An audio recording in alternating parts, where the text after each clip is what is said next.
Pemirsa, umat Hindu di Kecamatan Kuripan, Kabupaten Lombok Barat arak ogoh-ogoh di dalam lingkungan Banjar desa setempat. Pawai ogoh-ogoh ini diminati wisatawan mancanegara. Jelang pelaksanaan Hari Raya Nyepi Tahun Baru Saka 1945, ratusan umat Hindu di Desa Jagaraga Kuripan, Lombok Barat menggelar pawai ogoh-ogoh di desa masing-masing atau di banjar mereka karena pemerintah Kabupaten Lombok Barat tidak memberikan izin untuk mengarak ogoh-ogoh di tingkat kabupaten.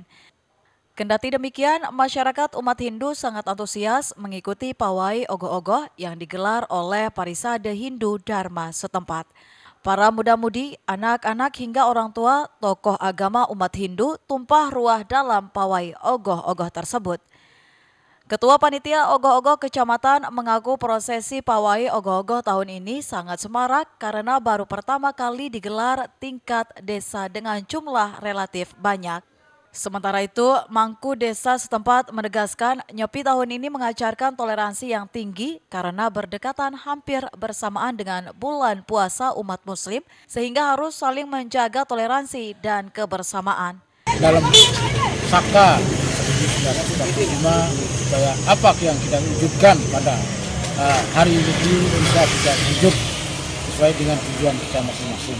Mudah-mudahan dari berkat dari Pak Kepala Desa dan termasuk dari Yang Maha Kuasa melindungi kita dan istilahnya supaya kita mendapat berkah yang mulia. Dalam melaksanakan beradu penyepian, makanya ogoh-ogoh diarak waktu saat nyepi dan itu pun saat sebelum mengadakan acara Kaur Kesange yang dinamakan dengan Mancusana. Pawai ogoh-ogoh tersebut menjadi daya tarik bagi wisatawan mancanegara asal Inggris karena mereka sangat tertarik dengan kegiatan tersebut. I think it's a really good Ya, Bapak Kepala Desa, beserta jajaran yang kami rejuvenate sama Bapak their Babin, faith, beserta Hinduism, jajaran yang kami and to dan completely para panitu cleanse dan their PHDI Kecamatan Kuripan dan dari mana. everything like this. Sebelum tapa berata penyepian, umat Hindu tidak diperbolehkan melakukan 3 hal, yakni amarti geni, tidak boleh menyalakan api, amarti lelaungan, tidak boleh berpergian, amati laungan, tidak boleh menghibur diri. Dari Lombok Barat, Muzakir Ainews melaporkan. Pemirsa, jelang Ramadan, masyarakat suku Sasak Lombok Timur gelar tradisi Roah 1001 Tembolak Bea. Kegiatan ini rutin dilaksanakan untuk menyambut datangnya bulan suci. Ibu-ibu ini membawa ribuan nampan atau dulang berisi makanan khas Sasak ke pekuburan umum Batu Ngareng, Desa Gelanggang, Kecamatan Sakra Timur, Lombok Timur. Prosesi tradisi Roah 1001 Tembolak Bea untuk menyambut datangnya bulan suci Ramadan. Dalam bahasa Sasak, Roah sendiri berarti tasyakuran, berkumpul bersama keluarga dan kerabat, sedangkan Tembolak Bea bermakna tutup nampan warna merah.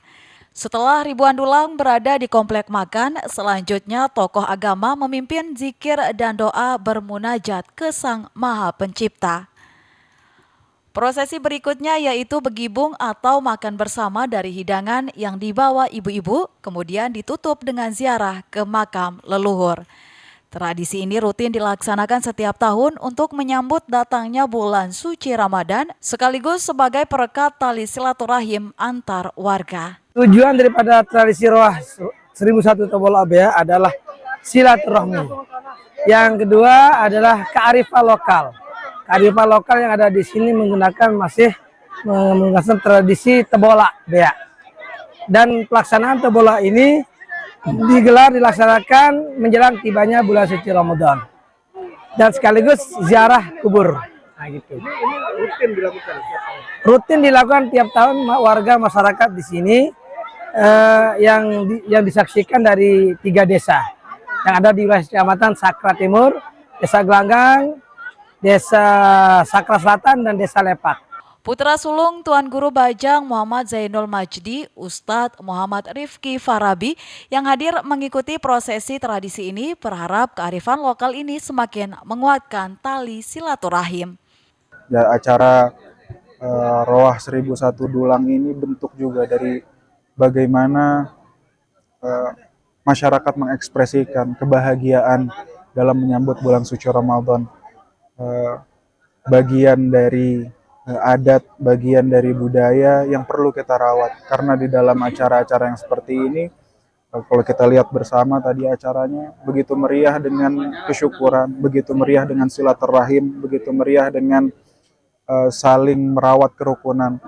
Jadi harus terus kita rawat, harus terus kita jaga tradisi budaya yang baik seperti ini. Tradisi turun-temurun ini diharapkan tetap lestari sebagai hasanah kekayaan budaya suku Sasak sekaligus potensi wisata religi.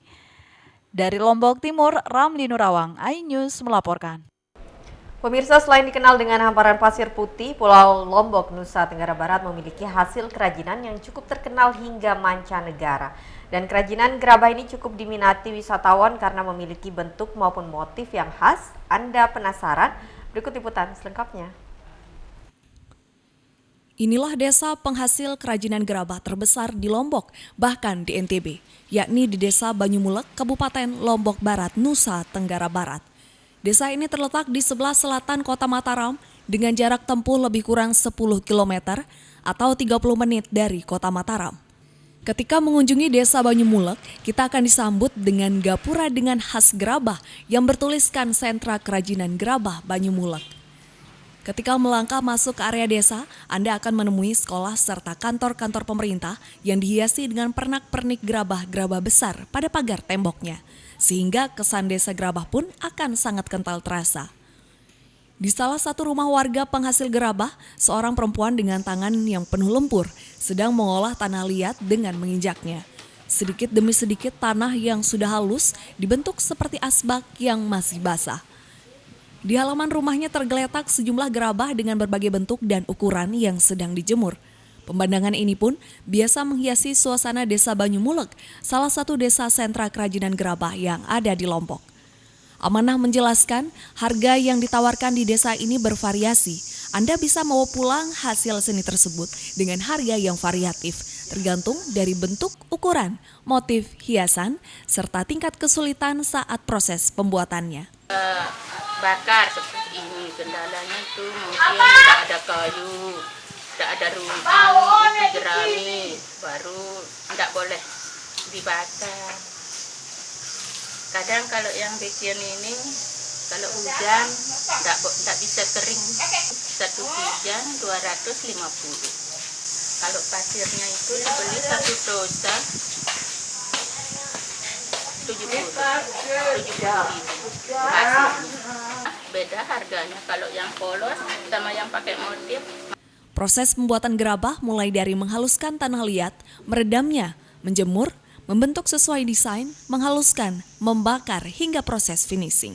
Para pengrajin berusaha untuk terus memasarkan hasil kerajinan mereka dan Desa Banyumulek juga kerap dijadikan daerah studi banding dari para mahasiswa baik di NTB maupun luar daerah.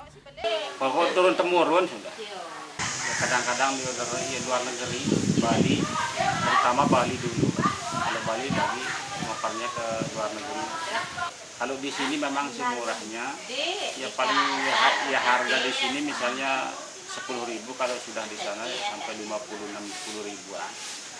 Ya kadang-kadang tergantung pesanan, kalau kayak dulu-dulu itu ya kadang-kadang ya cukup, tapi kalau musim-musim kayak bom Bali itu ya pokoknya sepi. Hasil kerajinan gerabah Desa Banyumulek sudah merambah sampai ke pasar internasional, misalnya ke New Zealand dan beberapa negara di Eropa. Dari Lombok Barat, Herkiandi, iNews melaporkan. Ya pemirsa, informasi tadi sekaligus menutup perjumpaan kita kali ini di iNews NTB. Saya Vin Kandini pamit undur diri dan sampai jumpa.